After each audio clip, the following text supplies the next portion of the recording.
कसरी निकाल्नुभयो, कसरी पत्ता लाग्यो यहाँ भगवान हुनुहुन्छ भनेर? यो मेरो छोरी माताले अस्तिको दिन आज दिनुभयो।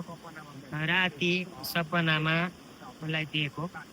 यहाँनिर चाहिँ मेरो शिला छ, पञ्चकन्या देवीको शिला छ।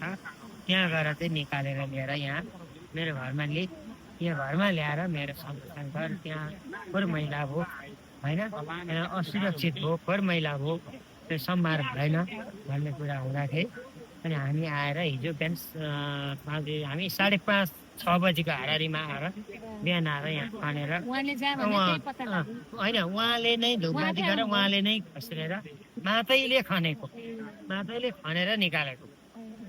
अब त्यहाँ सङ्केत दिनु भएपछि अब अरू माटोहरू हामीले निकाल्यौँ, अरू शिलाहरू निकाल्यौँ जतनले, त्यो भएर हामीले निकाल्यौँ। यो 2.5 वर्ष, हजुर 2.5 वर्ष।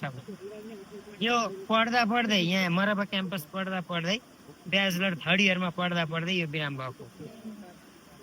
अनि पढ्दै पढाइ पनि एउटा बिरामले गर्दा क्यान्सल भयो। अनि तपाईँको यो बिराम पनि यस्तो भएर